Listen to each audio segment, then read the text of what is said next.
आइए IPO scan में हम आज आपकी मुलाकात करवाने जा रहे हैं एक एकदम नई कंपनी से। नाम तो आपने सुना ही होगा, मीशो। जी हाँ, मीशो लिमिटेड। यह है वो कंपनी जिसका आईपीओ कल बाजार में खुलने की तैयारी में है। प्राइस बैंड है 105 से 111 रुपये। 5 दिसंबर को आईपीओ होगा बंद और कुल मिलाकर इशू की जो साइज़ है वो 5,421 करोड़ की है, जिसमें से फ्रेश इशू 4,250 करोड़ का है। ये पैसे कंपनी के पास जाएंगे और ऑफर फॉर सेल जो अभी इन्वेस्टर्स हैं जो इस आईपीओ में अपनी स्टेक बेच रहे हैं वो 1171 करोड़ की, और कंपनी का मार्केट कैप पूरे 50,000 करोड़ से ज़्यादा का है। जी हाँ, नई कंपनी और 50,000 करोड़ के मार्केट कैप वाली बेहद इंटरेस्टिंग कंपनी। आइए, दो खास मेहमान हमारे साथ हैं, इस वक्त कार्यक्रम में शामिल हो रहे हैं। उससे पहले थोड़ी सी कंपनी की जानकारी दे दूं।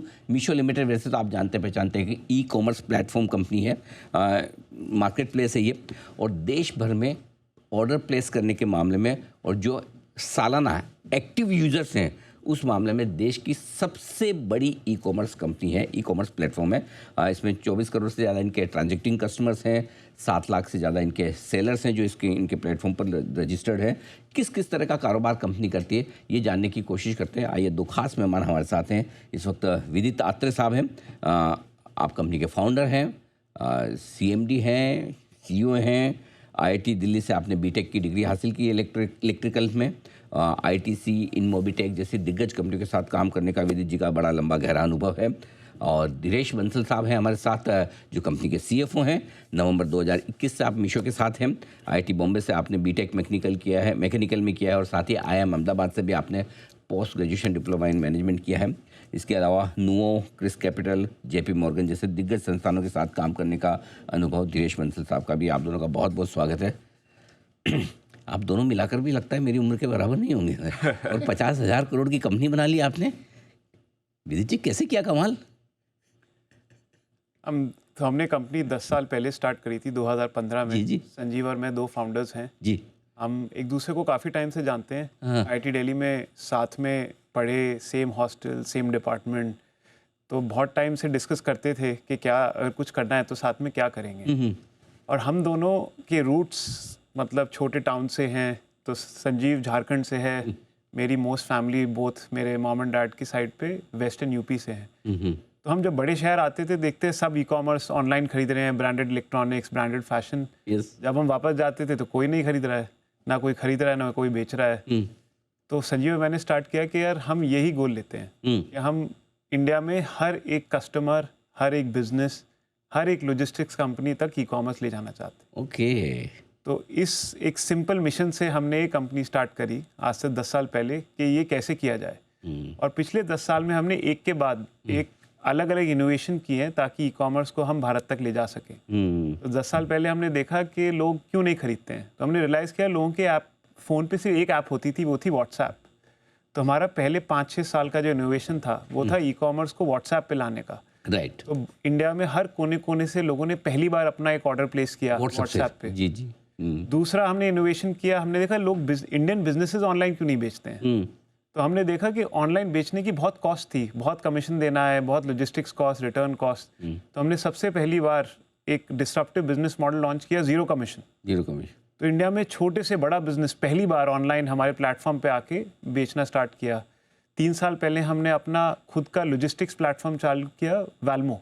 वो भी एक मार्केट प्लेस है, उसमें छोटी से बड़ी लॉजिस्टिक्स कंपनी हर कोने में इंडिया से आ जाकर एक अच्छी प्राइस में हमारे सेलर्स को और कस्टमर्स को अपनी सर्विस ऑफर करती हैं। तो बेसिकली कंपनी पिछले 10 साल से इनोवेट करती जा रही है और ई कॉमर्स को हर एक कस्टमर, हर एक बिजनेस तक लेके जा रही है। और जैसे आपने बोला, पिछले 12 महीने में 23 करोड़ कस्टमर ने पूरे इंडिया में मीशो से एटलीस्ट एक बार खरीदा है। 230 करोड़ ऑर्डर हुए हैं प्लेटफॉर्म पे, और ये नंबर्स किसी भी प्लेटफॉर्म के कंपैरिजन में सबसे ज़्यादा हैं। बिल्कुल, मतलब आपने बेसिकली ई कॉमर्स को, ये प्लेटफॉर्म्स को इंडिया से भारत तक ले जाने की कोशिश की है। मतलब पूरे, तो लगभग देश में हर जगह आप मौजूद हैं। जी हाँ, ऑलमोस्ट हर पिन कोड पे पहुंच चुके हैं। ऑलमोस्ट हर पिन कोड पे हैं। हमारा जो कस्टमर डिस्ट्रीब्यूशन भी है वो बिल्कुल वैसा है जैसे इंडिया की पॉपुलेशन है। 88% ऑफ हमारे कस्टमर टॉप 8 सिटीज़ के बियॉन्ड आते हैं। ओह वंडरफुल। बिकॉज वहाँ मतलब इंडिया की जो जनसंख्या है वो भी टॉप 8 सिटीज़ के बियॉन्ड है मोस्टली। तो पेनिट्रेशन बिल्कुल वैसा है जैसे पॉपुलेशन पेनिट्रेटेड है। धीरेश जी, इनको तो बिजनेस बनाना है। इन्होंने बोला कि हम किसी से कोई कमीशन नहीं लेंगे, ऐसे ही करेंगे, डिस्ट्रप्शन कर दो। आप तो CFO, पैसे तो आपको ध्यान में रखने सारे हैं। तो अगर आप फीस चार्ज नहीं कर रहे सेलर से, तो फिर काम कैसे चलता है, पैसे कैसे बना रहे हैं फिर आप? जी बिल्कुल। तो वहाँ पे भी हमने नए तरीके सोचे हैं कि कैसे पैसे बनाने हैं। अगर आप देखेंगे जो हमारी लॉजिस्टिक्स की फ़ीस है, जो हम शिपमेंट के लिए चार्ज करते हैं अपने सेलर्स को, वो आज के दिन में सबसे कम चार्ज करते हैं, पर हमारी कॉस्ट उससे भी कम है। तो वहाँ पे हम कुछ मार्जिन बनाते हैं, जैसा कि विदित ने भी बताया 230 करोड़ ऑर्डर्स हमारे हुए हैं प्लेटफॉर्म पे। तो हर ऑर्डर जो कि एक सेलर से कस्टमर के पास जाता है, वहाँ पे हम कुछ मार्जिन बनाते हैं। दूसरा, जो सेलर्स ग्रोथ के लिए हंग्री हैं, जो चाहते हैं कि उनका प्रोडक्ट और ऊपर दिखे हमारे जब ऐप पे कस्टमर्स खोलते हैं उस ऐप को, तो वो वहाँ पर एड्स के लिए स्पेंड करते हैं। तो ये दो मेजर हमारी रेवेन्यू स्ट्रीम है। लॉजिस्टिक्स एक है और दूसरा एडवर्टाइजमेंट है जो कि हमारे सेलर्स करते हैं। और इसी तरह से लास्ट ईयर करीब करीब हमने 9,500 करोड़ का रेवेन्यू किया था FY25। बिल्कुल। तो ये जो लॉजिस्टिक्स वाला बिजनेस जो कह रहे हैं, जहाँ से रेवेन्यू आ रहा है, वेलमो, जरा इसको समझाइए, ये किस तरह का बिजनेस है, यहाँ पे कितना पैसा आप इन्वेस्ट कर चुके हैं, क्या ये बिजनेस स्टैंड अलोन प्रॉफिटेबल है या नहीं? तो ये बिज़नेस आज भी स्टैंड अलोन प्रॉफिटेबल है। है। ये ऑलरेडी प्रॉफिटेबल है। जैसे धीरेश ने बताया, हम इस पे एक मार्जिन बनाते हैं। तो हमने पिछले 3 साल में ये पूरा मार्केट प्लेस स्केल कर दिया है। अगर आप देखें लेटेस्ट जो डेटा है, इस साल के पहले 6 महीने में ऑलमोस्ट 65% प्लस ऑर्डर्स वेलमो से हुए हैं, लॉजिस्टिक्स में? जो हमारे प्लेटफॉर्म पे। और आज ऑलरेडी जैसे समझो इसमें वेलमो में, फॉर एग्जांपल मैं एक कस्टमर हूँ, मैं किसी वेलमो का प्लेटफॉर्म यूज़ कर सकता हूँ, या फिर ये ट्रांसपोर्टर्स हैं वगैरह वो लोग यूज़ करते हैं?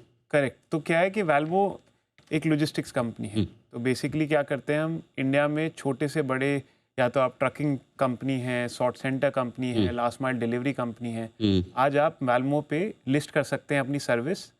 और अगर आपकी प्राइस अच्छी है, सर्विस अच्छी है, तो आपको उस एरिया में मीशो से वॉल्यूम मिलने लगता है Okay. प्लेटफॉर्म से। ओके। और आप उस एरिया में उस कस्टमर को और मर्चेंट को सर्व कर सकते हैं। तो हमने 3 साल में ये प्लेटफॉर्म ऑलरेडी स्केल करके इंडिया का सबसे बड़ा ई कॉमर्स लॉजिस्टिक्स प्लेटफॉर्म बना दिया इन टर्म्स ऑफ वॉल्यूम्स। आज ऑलमोस्ट 30% ऑफ इंडिया की सारी ई कॉमर्स शिपमेंट वेलमो से जाती हैं। अच्छा। जी हाँ। तो क्योंकि इसका इतना स्केल है, और अगर आप देखिए लॉजिस्टिक्स तो वॉल्यूम बिजनेस है। अगर आप ज़्यादा वॉल्यूम है, आपका अच्छा ऑपरेटिंग लेवरेज है, आपकी कम कॉस्ट है, और बिकॉज हमारा आज कॉस्ट कम है, हम उस पर अच्छा मार्जिन बना पाते हैं, और इसलिए बिजनेस प्रॉफिटेबल है। और आगे भी ये मतलब स्केल होता रहेगा। 3 साल में 0 to 30% ऑफ एंटायर मार्केट हो गया है, तो इसमें काफ़ी पोटेंशियल है अभी। किसी को छोड़ेंगे बाद में, आप नहीं पूरा ही कर लेंगे? मतलब 3 साल में इतना 30% से ज़्यादा मार्केट शेयर, मतलब अमेजिंग है, और वो भी पूरा भारत का। अब लेकिन इसमें एक चीज़ जो मैं पूछना चाहता हूँ आपको कि अब IPO जो आप लेकर आ रहे हैं, आपका तो एसेट लाइट मॉडल है, राइट?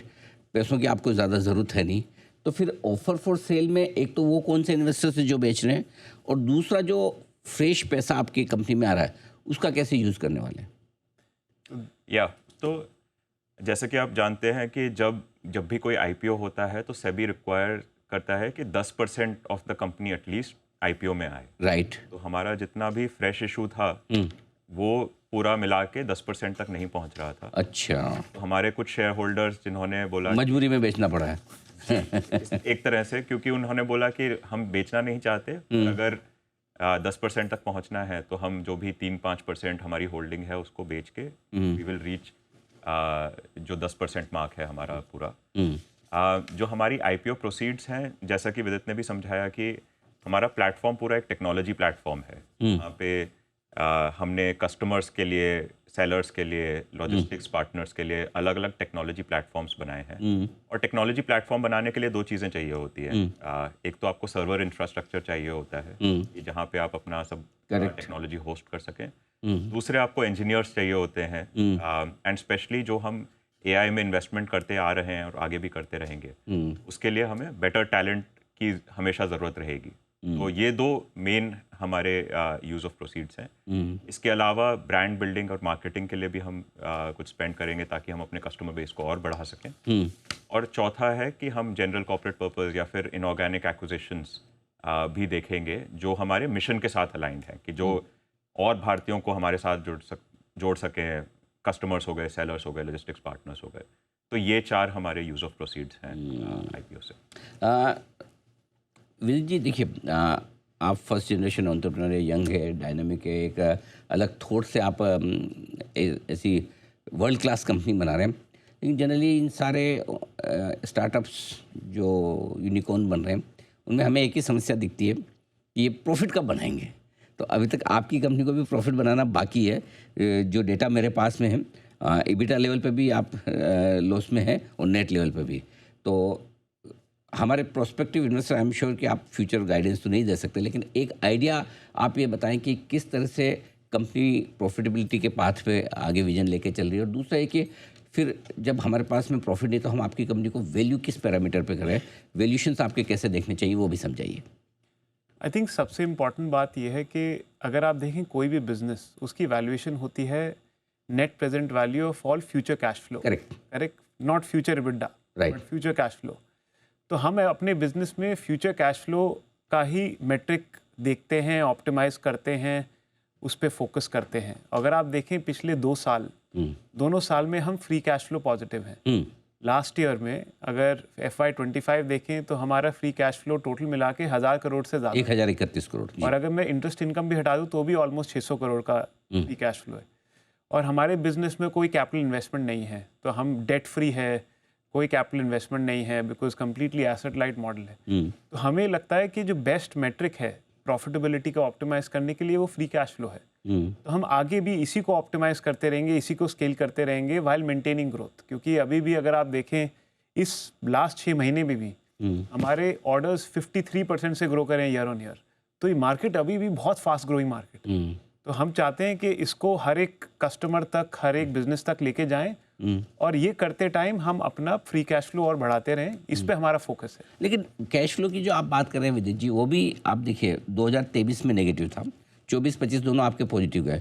इस साल के जो 6 महीने हैं पहले वाले, उसमें फिर से 850 करोड़ का नेगेटिव दिखा रहा है मुझे। तो ये मैं कैसे कॉन्फिडेंट हो जाऊं कि कैश फ्लो आगे पॉजिटिव ही रहेंगे? इसका डिटेल, हाँ, और इसकी कोई खास वजह वापस से नेगेटिव क्यों होंगे?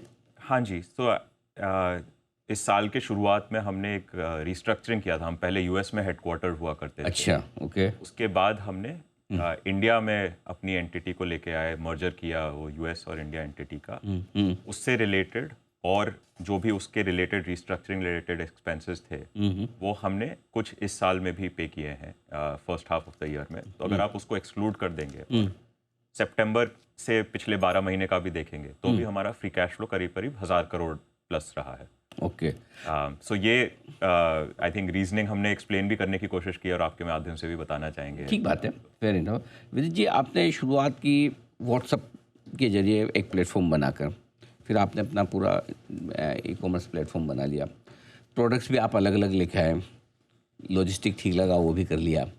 What next? क्या मतलब और भी, क्या यही आपके जो दोनों मेजर बिजनेस है, या और कहीं भी डिस्ट्रप्शन करने का इरादा रखते हैं, नए नए प्रोडक्ट्स लाने का इरादा रखते हैं, ऐसा कुछ आपने प्लान किया है? तो हम काफ़ी चीज़ों पे काम कर रहे हैं। एक तो अगर आप देखें हम हर साल कैटेगरीज बढ़ाते जा रहे हैं। Okay. कैटेगरीज ज़्यादा होती हैं तो लोग कस्टमर और ख़रीदते हैं। तो अगर आप देखें 2 साल पहले कस्टमर्स लगभग 7.5 टाइम्स पर ईयर ख़रीदता था हमसे, अब वो 10 टाइम्स हो गया ऑलमोस्ट, क्योंकि हमने काफ़ी कैटेगरीज ऐड करी हैं। होम एंड किचन कैटेगरी क्या है कि लो प्राइस पॉइंट है, बट कैटेगरी में लोग काफ़ी खरीदते हैं, फ्रीक्वेंटली खरीदते हैं। तो हमने वो स्केल किया है, 10% तो ऑलमोस्ट 20% चली गई है। हमने देखा category like beauty and personal care, again उसमें भी हम ऑलमोस्ट टॉप 3 प्लेयर बन गए इंडिया में, और वो स्केल करते जा रहे हैं। तो हम कैटेगरीज बढ़ा रहे हैं। इसके अलावा हमने 2 साल पहले एक नया प्लेटफॉर्म लॉन्च किया था, कंटेंट कॉमर्स प्लेटफॉर्म। इसमें क्या है कि इन्फ्लुएंसर्स हमारे सेलर्स के लिए वीडियो बना सकते हैं, और जब वो सेल्स ड्राइव करते हैं तो वो पैसे कमा सकते हैं। पिछले 1 साल में 50,000 से ज़्यादा इन्फ्लुएंसर आज मीशो प्लेटफॉर्म से अपनी इनकम कमाते हैं। अच्छा। और पिछले 1 साल में उन्होंने 10 लाख वीडियोस से सेलर्स के लिए सेल जनरेट की है, ऑलमोस्ट 1200 करोड़ की। एक वापस से ये सेंटेंस वापस से बताओ जरा एक बार। तो ये तो कुछ अलग ही चीज़ आपने बताई जी। जी, तो क्या है, हमारे 50,000 इन्फ्लुएंसर हैं, मीशो से जुड़े हुए हैं। वो क्या करते हैं, हमारे सेलर्स के लिए वीडियोस बनाते हैं, और जब भी जो उनके प्रोडक्ट्स हैं ना अवेलेबल प्लेटफॉर्म पे, और वो वीडियोस मीशो पे डालते हैं, इंस्टाग्राम पे डालते हैं, यूट्यूब पे डालते हैं, और जब भी कस्टमर्स उनके लिंक से खरीदते हैं तो उन इन्फ्लुएंस को पैसा मिलता है। तो पिछले 1 साल में 1200 करोड़ रुपए की सेल इन इन्फ्लुएंसर्स से हुई है हमारे सेलर्स के लिए। क्या बात है। 10 लाख वीडियोस बनी है ये पिछले 2 साल में हुआ है। तो ये काफ़ी फास्ट ग्रोइंग मार्केट है। अगर आप बाकी मार्केट्स भी देखें ग्लोबली, 15 से 20% ऑफ ओवरऑल ई कॉमर्स आज वीडियो से हो रहा है। तो ये हमारा बहुत बड़ा फोकस एरिया है, हम इसको और डेवलप करते रहेंगे, ग्रो करते रहेंगे। इसके अलावा अगर आप देखें, हम कुछ फाइनेंशियल सर्विसेज रिलेटेड प्रोडक्ट्स भी बना रहे हैं। अच्छा। तो अगर आप देखें, पूरे इंडिया में बहुत कम लोगों को आज लोन्स और इन सब का प्रोडक्ट्स का एक्सेस मिलता है, बिकॉज लोगों के पास उनका डेटा ही नहीं है। तो हमारे कस्टमर हैं, जब वो ऑफलाइन खरीदते हैं पहली बार या किसी दुकान से खरीदते हैं, नॉर्मली वो खाता बेसिस पे खरीदते हैं कि पूरे महीने खरीदते रहते हैं और महीने के एंड में पैसा दे देंगे। अब हमने सेम प्रोडक्ट मीशो पे भी बना दिया है। तो अब क्या है, कस्टमर्स पूरे महीने एक क्रेडिट लाइन से खरीद सकते हैं और महीने के एंड में एक बार पे कर सकते हैं। अच्छा। तो उस चक्कर में हमने देखा है काफ़ी लोग पहली बार आए हैं, खरीदने लगे हैं और अपनी सेल बढ़ा रहे हैं। हमने सेलर्स के लिए भी एक सेलर लेंडिंग प्लेटफॉर्म बनाया है, जहाँ पे हमारे जो सेलर्स हैं जो प्लेटफॉर्म पे बेचते हैं, उनको वर्किंग कैपिटल लोन्स मिलते हैं मीशो के प्लेटफॉर्म से। हमने NBFC पार्टनर्स को ऐड किया है, वो उनको ऑफर करते हैं। तो फाइनेंशियल सर्विसेज प्रोडक्ट्स भी एक बहुत बड़ी अपॉर्चुनिटी है। अभी अर्ली है, बट वी बिलीव कि ये लॉन्ग टर्म में काफ़ी बड़ा बिजनेस बन सकता है। तो हम ऐसी काफ़ी चीज़ों में इन्वेस्ट कर रहे हैं और आगे भी करते रहेंगे। AI हमारे लिए बहुत इंपॉर्टेंट चीज़ है। AI में, जैसे धीरेश ने भी बताया, कि हमारा यूज़ ऑफ प्रोसीड्स काफ़ी AI में जाएगा। तो हम अपने सारे के सारे रिकमेंडेशन मॉडल्स बिल्कुल state of the art gen AI models पे मूव कर रहे हैं। हमने काफ़ी ऑटोमेशन किया है अराउंड सपोर्ट, हमने काफ़ी ऑटोमेशन किया अराउंड ट्रस्ट एंड सेफ्टी। हम चैट और वॉइस AI एजेंट्स बना रहे हैं ताकि कस्टमर्स, बहुत सारे कस्टमर जो पहली बार ऑनलाइन आते हैं, उनको स्ट्रगल होता है ऐप कैसे यूज़ करनी है, एड्रेस कैसे डालना है। तो हम उनके लिए AI एजेंट्स बनाए जो उनकी हेल्प करेंगे। अच्छा। अगर वो चल जाएगा तो अगले 10, 20, 30 करोड़ कस्टमर जल्दी ऑनलाइन आ पाएंगे। तो हम काफ़ी चीज़ों पे काम कर रहे हैं। इनमें से कुछ भी चीज़ें चल जाएंगी, वी बिलीव कि ये काफ़ी वैल्यू ऐड करेंगे हमारे सब दिमाग कौन लगाता है? हमारी, अगर आप देखें, हमारी टीम 2000 लोग हैं, उसमें से 60% इंजीनियरिंग बैकग्राउंड के साथ। यस। तो सब के सब इंजीनियरिंग प्रोडक्ट, तो क्योंकि हमारी कंपनी में हम सॉफ्टवेयर बनाते हैं। तो मैंने बताया कि हमारा कुछ खुद का ऑपरेशंस नहीं है ऑफलाइन, हम खुद की कैपिटल इन्वेस्टमेंट नहीं करते हैं। जो हम बनाते हैं वो है सॉफ्टवेयर, और हमारा गोल है कि हम best in class, best in the world software बनाएं ताकि बिजनेसेस, कस्टमर्स, लॉजिस्टिक्स कंपनी सब ग्रो कर पाएं, और अब इन्फ्लुएंसर्स भी। तो इसलिए देखिए, मतलब सब के सब हर टाइम पे इनोवेशन लाने की फोकस पे रहते हैं कि कैसे हम और क्या इनोवेशन ला सकते हैं अपनी इकोसिस्टम में। मतलब जहाँ जहाँ हो सके सब हर जगह डिस्ट्रप्शन करने का इरादा है कि स्केल बनाई जाए। एक चीज़ और मैं आपसे पूछना चाहता हूँ, चूँकि आपका बिजनेस छोटे शहरों में ज़्यादा है, तो वहाँ पर जनरली लॉजिस्टिक कॉस्ट हुआ, कस्टमर एक्विजिशन कॉस्ट, क्या बड़े शहरों के मुकाबले में ज़्यादा नहीं है? और दूसरा, आपका कंपटीशन फिर क्या बड़े शहरों में जो ई कॉमर्स प्लेटफॉर्म है उनके साथ माना जाए, कैसे करना चाहिए? जी, तो आज अगर आप देखेंगे, बड़े शहरों में भी करीब करीब 3 करोड़ कस्टमर जो हमारे टॉप 8 सिटीज़ से आते हैं। तो क्योंकि स्केल 23 करोड़ कस्टमर्स का हो गया है, 12% कस्टमर जो कि टॉप 8 सिटी से आते हैं, वो भी काफ़ी बड़ा नंबर है स्टैंड लोन बेसिस पे अगर आप देखेंगे तो। और लॉजिस्टिक्स कॉस्ट और कस्टमर एक्विजिशन कॉस्ट फंक्शन है कि आपकी कितनी वॉल्यूम है, कितना वर्ड ऑफ माउथ है। जैसे कि अगर आप देखेंगे, क्योंकि हमारी प्रेजेंस इतनी ज़्यादा है छोटे शहरों में, जब लोग देखते हैं, मीशो पे आते हैं, यहाँ पे प्राइसेस देखते हैं कि कितनी अफोर्डेबल सामान मिल रही है, तो वो अपने फ्रेंड्स को, फैमिली को भी बताते हैं। तो वो वर्ड ऑफ माउथ से काफ़ी हमारा प्रचार होता है, जिससे हमारी cost of acquisition of customers low रहती है।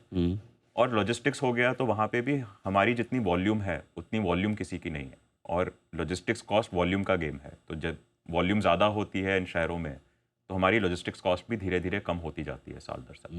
बिल्कुल। तो ये वो कॉस्ट एडवांटेज आपको वहाँ मिल जाता है। दिनेश जी, मुझे नहीं पता आपको कभी किसी ने कॉम्प्लीमेंट दिया कि नहीं दिया, मैं आपको बताऊँ, क्योंकि मेरे ज़माने के एक्टर रहे हैं वो, सुरेश ओबेरॉय साहब या कबीर बेदी साहब, आपकी आवाज़ उतनी बहुत ही ज़बरदस्त है, आई डोंट नो मतलब एकदम वो सही कह रहे हैं आप। है ना, सही है ना? हाँ बिल्कुल। एक चीज़ और मैं सही कह रहा हूँ, वो ये कि ये तो IIT IIM करके CFO बन गया, और आप दोनों, मैं भी पहले इंजीनियरिंग करने का प्लान कर रहा था, लेकिन मैं गलती से CS हो गया। अब आप दोनों को देखकर लग रहा है कि जो 10 साल में आप लोगों ने काम किया है, 50,000 करोड़ की कंपनी बनाई, और ये तो आई एम श्योर कि एक और नई शुरुआत होने जा रही है, तो आप और आगे बढ़ेंगे। मज़ा आया आपसे बात करके, बहुत कुछ नया मुझे भी सीखने समझने को मिला है। बहुत बहुत शुभकामनाएं धीरज जी और विदित जी, आप दोनों को। आपकी नई पारी की शुरुआत हो रही है, उम्मीद करते हैं कि आप कुछ बहुत बढ़िया और कुछ बहुत बड़ा काम करें, खुद के लिए भी, अपने इन्वेस्टर्स और देश के लिए भी। बहुत बहुत शुभकामनाएं। Thank you Thank so you. Much, धन्यवाद हमारे स्टूडियो में आने के लिए। मीशो लिमिटेड, आपने मुलाकात की दो यंग एंटरप्रेन्योर से जो 10 साल में इस कंपनी को इतना बड़ा बना चुके हैं और ये शुरुआत है। कल खुलेगा ये आईपीओ, हम इस आईपीओ पर कल आपको राय भी देंगे इस आईपीओ में पैसा लगाया जाए या नहीं।